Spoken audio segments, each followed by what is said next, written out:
दिसंबर की वो रात अपनी पूरी निष्ठुरता के साथ गांव पर छाई हुई थी। आसमान में तारे ऐसे चमक रहे थे मानो किसी ने काली मखमली चादर पर अनगिनत हीरे बिखेर दिए हों। गांव की गलियों में सन्नाटा इतना गहरा था कि दूर कहीं किसी कुत्ते के रोने की आवाज भी कलेजे को चीर देती थी। घर के भीतर बिजली के न होने से अंधेरा और भी घना हो गया था। मिट्टी के तेल की ढिबरी की मध्यम रोशनी दीवार पर नाना जी की लंबी परछाई बना रही थी। एक ऐसी परछाई जो 98 सालों के बोझ से झुकी तो थी पर टूटी नहीं थी। नाना जी खटिया पर बैठे थे। उनकी सांसों की आवाज कमरे के सन्नाटे में एक लय पैदा कर रही थी। उनके चेहरे की झुर्रियां किसी पुराने नक्शे जैसी लगती थी, जहां हर लकीर एक संघर्ष, एक अकाल, एक बारिश और एक जीत की कहानी कहती थी। मैंने उनके पास बैठकर पूछा, नाना जी, आप अभी तक सोए नहीं और सुबह 4 बजे फिर निकल जाएंगे? वे धीरे से मुस्कुराए। उनकी वो मुस्कुराहट ऐसी थी जैसे सूखी जमीन पर पहली बारिश की बूंद पड़ी हो। उन्होंने अपना कांपता हुआ हाथ मेरी हथेली पर रखा। उनके हाथ पत्थर की तरह सख्त थे। जीवन भर ईंटे पत्ते पत्ते और हल चलाते चलाते उनके हाथ ही उनकी पहचान बन गए थे। वे बोले, बेटा, नींद तो उन्हें नहीं आती जिनके मन में लालच का जंजाल होता है। मुझे तो वो शक्ति जगाती है जो मेरे भीतर बैठी है। मेरा भजन तो वही है जब सूरज की पहली किरण ने भी अभी अंगड़ाई नहीं ली थी। नाना जी तैयार थे। उनका सफेद कुर्ता और धोती, जो भले ही पुरानी थी पर साफ थी, उनके व्यक्तित्व को एक गरिमा दे रही थी। उन्होंने अपनी पुरानी साइकिल निकाली। ये साइकिल भी उनकी उम्र की ही लगती थी। जंग लगी हुई, जगह जगह से मरम्मत की गई, लेकिन आज भी रफ्तार पकड़ने को बेताब। जब नाना जी साइकिल पर सवार होकर पगडंडी पर बढ़े तो वो आवाज चरचर चरचर गांव के सन्नाटे को एक संगीत की तरह तोड़ रही थी। मैं उनके पीछे पीछे चल रहा था। ओस से भीगी घास के बीच से गुजरते हुए नाना जी ने एक बार भी पीछे मुड़कर नहीं देखा। उनकी नजरें सामने की राह पर थी, जैसे वे किसी मंजिल की तलाश में नहीं बल्कि खुद के ही एक हिस्से से मिलने जा रहे हों। रास्ते में उन्होंने अचानक साइकिल रोकी और आसमान की ओर हाथ फैलाकर बोले, देख ये शहर, ये नगर जिसे हम दुनिया कहते हैं, इसमें रहने वाले सब भाग रहे हैं, पर जानते नहीं कि क्यों भाग रहे हैं। तूने वो सुना है? और फिर उन्होंने वो रहस्यमयी दोहा, पहेली पढ़ा जिसने मेरे दिमाग के तंतु झकझोर दिए। है फल 4 नगर में उसके, चारों बहुत कमात है, न फल चारों सरे गुने, न कहीं बीज बोवात है। मैंने अचरज से पूछा, नाना जी, ये क्या है? कौन सा नगर और कौन से 4 फल? 4 फलों का दिव्य अर्थ।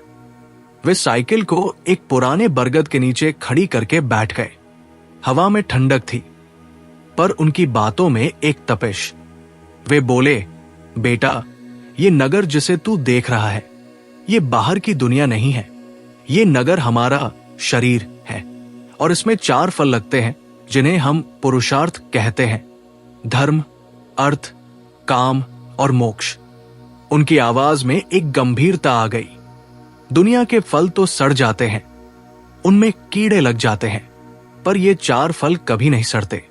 इन्हें कोई बाजार से नहीं खरीद सकता और नहीं इनका कोई बीज मिट्टी में बोया जाता है।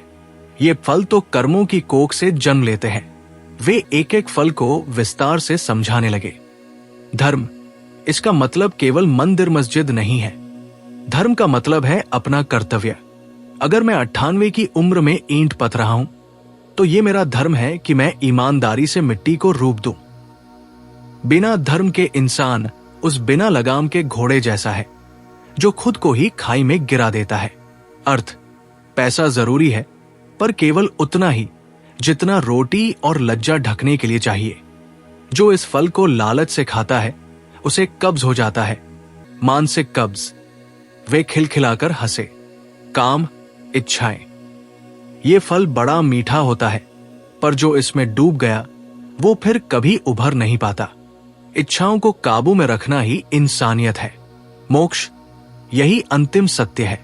सब कुछ छोड़कर उस मिट्टी में मिल जाना जहां से आए थे, बिना किसी मलाल के, बिना किसी बोझ के। मिट्टी से प्रेम की पराकाष्ठा। वहां गीली मिट्टी का ढेर लगा था। सोंधी खुशबू हवा में तैर रही थी। नाना जी ने बिना एक पल गवाए अपने हाथ मिट्टी में डाल दिए।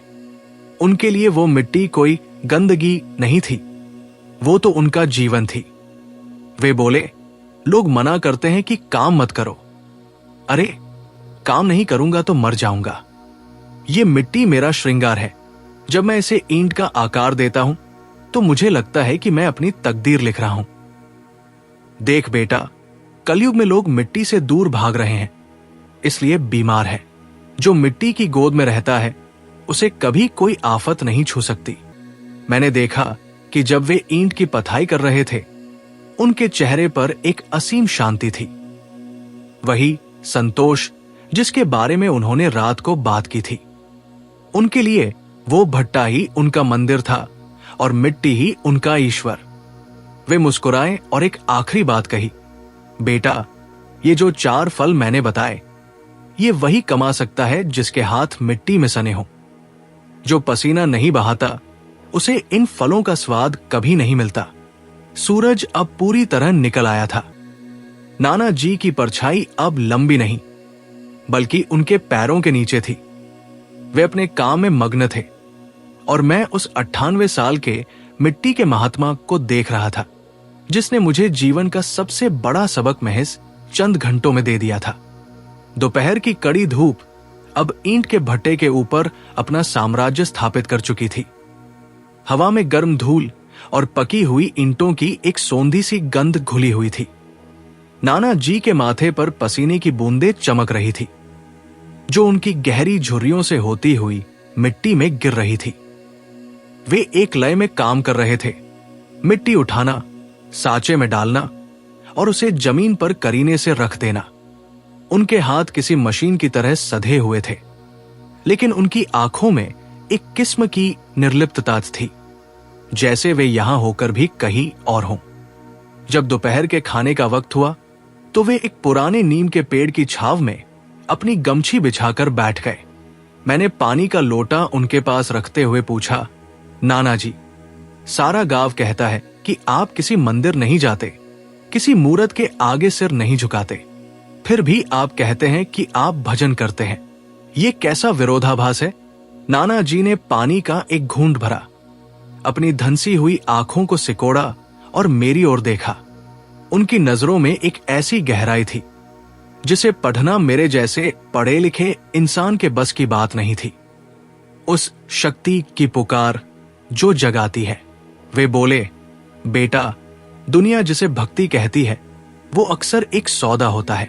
लोग भगवान के पास कुछ मांगने जाते हैं या किसी डर के मारे जाते हैं, लेकिन मेरा भजन अलग है। मैं उस शक्ति की पूजा करता हूं जो मुझे हर सुबह 4 बजे बिना अलार्म के जगा देती है। मैंने हैरानी से पूछा, कौन सी शक्ति? क्या वह कोई देवता है? नाना जी मुस्कुराए। उसे कोई भी नाम दे दे, राम कह ले, अल्लाह कह ले या कुदरत कह ले, पर मेरे लिए वो मेरे मन की पुकार है। देख, जब रात को गहरी नींद में तू सोया होता है तो तुझे होश नहीं रहता कि तू कौन है। फिर अचानक कोई खिंचाव होता है, तेरी आंखें खुलती हैं और तू फिर से मैं हो जाता है। वो जो तुझे गहरी नींद के कुएं से बाहर खींच कर लाता है, वही मेरा भगवान है। उन्होंने समझाया कि उनका भजन मौन का भजन है। मैं हाथ में माला लेकर राम राम नहीं जपता, मैं तो उस सांस को भजता हूं जो मेरे फेफड़ों में आ जा रही है। जब मैं ईंट पत्ता हूं तो हर धड़कन एक भजन है। जो शक्ति मुझसे काम करवाती है, जो मेरे पैरों को साइकिल चलाने की ताकत देती है, मैं उसी का शुक्रिया अदा करता हूं। यही मेरा तन और मन का भजन है।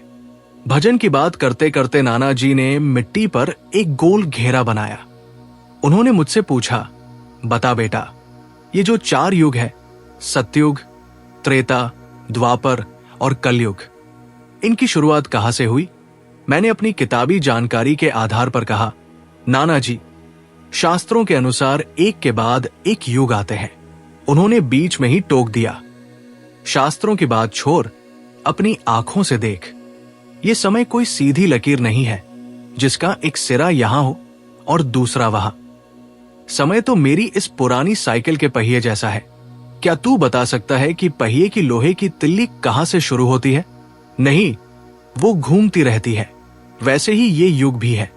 नाना जी ने एक बहुत बड़ी बात कही जिसे समझने में मुझे थोड़ा समय लगा। उन्होंने कहा, ये चारों युग हमेशा के लिए बरकरार है। इनका कोई बीज नहीं है जिसे किसी ने बोया हो। ये तो कुदरत का स्वभाव है। जैसे दिन के बाद रात और रात के बाद दिन आता है, वैसे ही युग बदलते हैं। पर सच तो ये है कि ये चारों युग एक ही साथ मौजूद है। वे आगे बोले, जब तेरे मन में दया और संतोष है तो तू सतयुग में जी रहा है। जब तू अपने कर्तव्य के लिए लड़ता है तो वो त्रेता है। जब तू स्वार्थ और लालच में फंसकर अपनों से ही छल करता है तो वो द्वापर और कलयुग है। ये युग कहीं बाहर नहीं, हमारे भीतर की चेतना के रंग है। मैंने गौर किया कि नाना जी को न तो मृत्यु का भय था और न ही भविष्य की चिंता। उन्होंने जीवन के 98 साल ऐसे जिए थे जैसे वे इस संसार के यात्री हों, मालिक नहीं। वे बोले, बेटा, लोग कहते हैं कि समय खराब चल रहा है। समय कभी खराब नहीं होता, इंसान की मति खराब होती है। मैंने बड़ी बड़ी आफतें देखी है, अकाल देखे, महामारियां देखी, युद्ध देखे, पर जिस इंसान के पास संतोष का धन है उसे कोई आफत हिला नहीं सकती। मैंने कभी किसी से बैर नहीं रखा। किसी ने गाली दी तो मैंने मुस्कुराकर माफी मांग ली। लोग सोचते होंगे कि मैं कमजोर हूं, पर असल में मैं जीत गया, क्योंकि मैंने अपना सुकून नहीं खोया। दोपहर ढलने लगी थी। नाना जी फिर से खड़े हो गए। उनकी साइकिल की घंटी बजी, जैसे वह भी उनके भजन में शामिल होना चाहती हो। वे फिर से मिट्टी के उस ढेर की ओर बढ़ गए। जाते जाते उन्होंने एक ऐसी बात कही जो इस अध्याय का सार थी। बेटा, असली ज्ञान किताबों में नहीं, उस खामोशी में है जो काम करते वक्त तेरे भीतर होती है। जब तू काम को ही पूजा बना लेगा तो तुझे किसी मंदिर की तलाश नहीं करनी पड़ेगी। सूरज अब क्षितिज के नीचे डूब चुका था, लेकिन आसमान में अभी भी एक मटमैली सी लालिमा बची थी, जैसे किसी जलते हुए कोयले पर राख जम गई हो। नाना जी अपनी साइकिल खड़ी करके घर के आंगन में बिछी चारपाई पर आकर बैठ गए। दिन भर की मेहनत के बाद उनका शरीर भले ही थका था, पर उनके स्वर में वही पुरानी पैनापन था। बिजली आज फिर कटी हुई थी। अंधेरा गहराने लगा था। मैंने उनके पास बैठकर पंखा झलते हुए पूछा, नाना जी, आज आप काम के दौरान बड़े चुप थे, क्या सोच रहे थे? नाना जी ने एक लंबी सांस ली, जिसे सुनकर ऐसा लगा मानो वे पिछले 100 सालों का बोझ बाहर निकाल रहे हों। वे बोले, देख रहा है वो रोशनी? लोग समझते हैं कि वो उजाला है, पर वो तो माया का जंजाल है। आजकल के ये धनवान लोग मर रहे हैं उस जंजाल में। तूने देखा होगा कि जिनके पास करोड़ों हैं, उन्हें रात को नींद नहीं आती। वे मखमली गद्दों पर लेटे रहते हैं, पर आंखों में शांति का एक कतरा भी नहीं होता। उनकी आवाज में एक किस्म का आक्रोश था। क्यों नहीं आती नींद? क्योंकि उनके पास संतोष नहीं है। जितना कमाते हैं, भूख उतनी ही बढ़ जाती है। रात भर यही सोचते रहते हैं कि और कैसे बटोरें। क्या करेंगे इतना पैसा? साथ तो वही मिट्टी जाएगी ना। उन्होंने मेरा हाथ पकड़कर दबाया और बोले, बेटा, एक गरीब मजदूर को देख, दिन भर धूप में जलता है, भट्टे पर ईंटें पत्ता है। शाम को जो 2 सूखी रोटियां मिलती हैं, उन्हें खाकर वो जब चारपाई पर लेटता है तो उसे होश नहीं रहता कि दुनिया कहाँ गई। उसकी नींद किसी राजा के सिंहासन से भी ज्यादा कीमती है। नाना जी के चिंतन का सबसे गहरा प्रहार आज की जीवन शैली पर था। उन्होंने बहुत ही प्रभावशाली बात कही, जो आज के समाज का सबसे बड़ा विरोधाभास है। वे बोले, इस कलयुग ने बुद्धि को ही उल्टा कर दिया है। आज दारू महान हो गई है। लोग जहर को अमृत समझकर पी रहे हैं और उस पर गर्व करते हैं। और जो दूध है, जो शरीर को पोषण देता है, जो सात्विक है, उसे लोगों ने जहर बना दिया है। दूध पीने वाला गरीब और अनपढ़ कहलाता है, और हाथ में जहर का गिलास पकड़ने वाला बड़ा आदमी। उनकी बातें किसी तीखे तीर की तरह थी। इंसान जहर ही पी रहा है, विचारों का जहर, खान पान का जहर और नफरत का जहर। कलयुग ने लोगों की पहचान ही छीन ली है। कोई किसी की नहीं सुनता। सबको लगता है कि वही सबसे बड़े ज्ञानी है। मृग की तरह भागता इंसान, रिश्तों का पतन।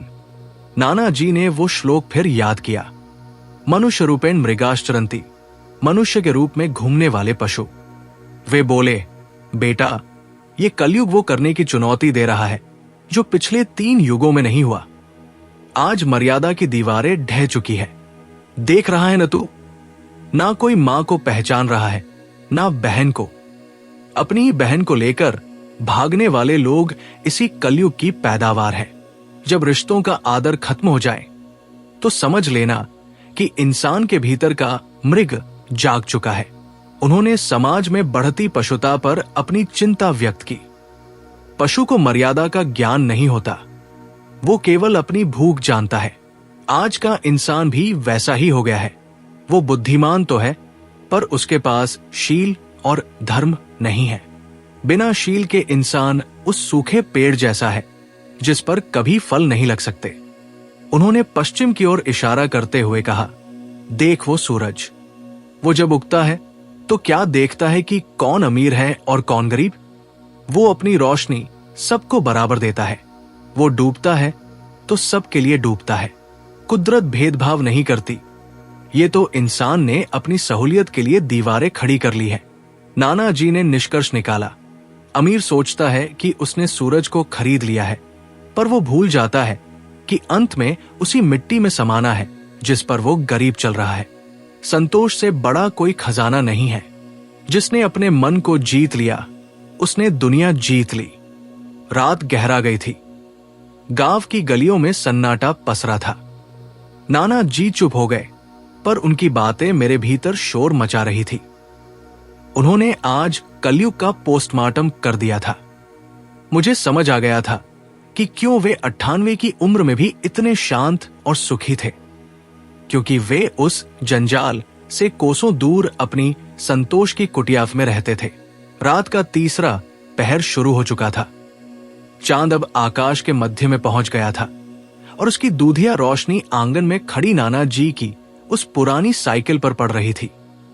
वो साइकिल जो दिन भर की भागदौड़ के बाद अब शांत खड़ी थी, जैसे किसी थके हुए योद्धा का घोड़ा हो। हवा में एक अजीब सी खामोशी थी, ऐसी खामोशी जो किसी बड़े रहस्य के खुलने से पहले महसूस होती है। नाना जी चारपाई पर लेटे हुए थे। उनकी आंखें छत की ओर खुली थी, लेकिन वे छत को नहीं, बल्कि उसके पार के उस अनंत शून्य को देख रहे थे, जहां से हम सब आते हैं और जहां सबको लौट जाना है। मैंने उनके पैर दबाते हुए धीरे से पूछा, नाना जी, आपने पूरी उम्र मिट्टी में गुजार दी। भट्टे की आग, खेतों की धूल और ये मेहनत, क्या आपको कभी मलाल नहीं हुआ कि काश आप भी उन धनवानों की तरह आराम की जिंदगी जीते? नाना जी के चेहरे पर एक ऐसी मुस्कुराहट आई जो केवल उस व्यक्ति के पास हो सकती है जिसने मृत्यु को अपनी मुट्ठी में कर लिया हो। वे धीरे से उठकर बैठ गए और मेरे कंधे पर हाथ रखा। वे बोले, मलाल बेटा, मलाल तो उन्हें होना चाहिए जो पूरी उम्र कांच के महलों में बैठकर गुजार देते हैं और कभी नंगे पैर मिट्टी पर नहीं चले। देख, ये हाथ देख। उन्होंने अपने झुर्रियों वाले सख्त हाथ फैलाए। इन हाथों ने लाखों ईंटें बनाई हैं। उन ईंटों से न जाने कितने घर बने होंगे, कितनी दीवारें खड़ी हुई होंगी। मैंने कभी महल नहीं बनाया, पर मैंने दुनिया को बनाने में अपना पसीना दिया है। यही मेरी सबसे बड़ी अमीरी है। उनकी आवाज में एक दिव्य गंभीरता उतर आई। बेटा, ये शरीर जिसे हम तुम्हें कहते हैं, ये है क्या? ये मिट्टी का एक पुतला ही तो है। कुदरत ने हमें मिट्टी उधार दी है ताकि हम अपना हिस्सा खेल सकें। जब तक हाथ में मिट्टी है, तब तक ये सांसों का साथ है। जिस दिन मिट्टी हाथ से छूटी, उस दिन ये शरीर भी मिट्टी हो जाएगा। फिर घमंड कैसा, ऑर्डर कैसा? नाना जी ने मृत्यु की जो परिभाषा दी वो किसी भी दार्शनिक किताब से कहीं ऊपर थी। उन्होंने कहा, लोग मौत से डरते हैं क्योंकि वे इस जंजाल, मोहमाया को पकड़ कर रखना चाहते हैं, पर मैं तो उस यात्री की तरह हूं जो अपनी मंजिल देख चुका है। मैंने अपना काम पूरा किया, अपनी जिम्मेदारी निभाई, और सबसे बड़ी बात, मैंने किसी का दिल नहीं दुखाया। जिसके पास संतोष है उसके लिए मौत वैसी ही है जैसे दिन भर की मेहनत के बाद एक गहरी और मीठी नींद। उन्होंने आगे कहा, मृत्यु कोई अंत नहीं है बेटा। जैसे हम पुराने कपड़े बदलकर नए पहनते हैं, वैसे ही ये आत्मा पुराना घर छोड़ देती है। लेकिन जो भजन मैंने किया है, जो दया मैंने जीवों पर दिखाई है, वो ऊर्जा कभी नहीं मरती। वो इस ब्रह्मांड में हमेशा बरकरार रहती है। नाना जी ने मुझे अपने और करीब बुलाया और मेरे सिर पर हाथ रखकर अपना अंतिम वसीयतनामा सुनाया। मेरी वसीयत में कोई जमीन जायदाद या सोना चांदी नहीं है। मेरी वसीयत ये 4 बातें हैं। इन्हें गांठ बांध लेना। मेहनत से मत डरना। जब तक शरीर चले उसे मिट्टी से जोड़कर रखना। जो मिट्टी का अपमान करता है, मिट्टी उसे कभी माफ नहीं करती। संतोष ही असली धन है। दुनिया कितना भी भागे, तू अपनी रफ्तार खुद तय करना। शाम को अगर चैन की नींद आए तो समझना तू दुनिया का सबसे सफल इंसान है। क्षमा में शक्ति है। अगर कोई गाली भी दे तो मुस्कुराकर आगे बढ़ जाना। माफ करना कमजोरी नहीं, महापुरुषों का लक्षण है। भीतर की पुकार सुनना, बाहर के शोर में अपने अंदर के भजन को मत खोने देना। वही तुझे सही रास्ता दिखाएगा। बोलते बोलते नाना जी की आवाज धीमी होने लगी। उन्होंने एक लंबी और गहरी सांस ली। खिड़की से आती चांदनी उनके चेहरे पर पड़ रही थी, जिससे वे किसी प्राचीन ऋषि की तरह दीप्तिमान लग रहे थे। वे फिर से लेट गए और धीमे स्वर में बुदबुदाए, अब मुझे नींद आ रही है, बहुत गहरी नींद। आज मन बहुत हल्का है। मैंने अपना तार उस शक्ति से जोड़ लिया है। अब कोई सवाल नहीं बचा। मैंने उनके ऊपर कंबल ठीक किया। उनके चेहरे पर वही संतोष था जिसे वे अपनी सबसे बड़ी पूंजी कहते थे। बिजली अभी भी नहीं आई थी, लेकिन उस अंधेरे कमरे में मुझे एक ऐसी रोशनी महसूस हो रही थी जो कभी बुझ नहीं सकती। 98 साल का वह मिट्टी का महाकाव्य अब अपने विश्राम की ओर था। बाहर सुबह की पहली किरण फूटने ही वाली थी। मुझे पता था कि कल सुबह शायद वो पुरानी साइकिल चरचर नहीं करेगी, लेकिन नाना जी के शब्द, जब तक हाथ में मिट्टी है तब तक साथ है, मेरे भीतर हमेशा के लिए गूंजते रहेंगे। तो दोस्तों, कैसी लगी आपको हमारे नाना जी की ये जीवन गाथा और उनके ये अनमोल विचार?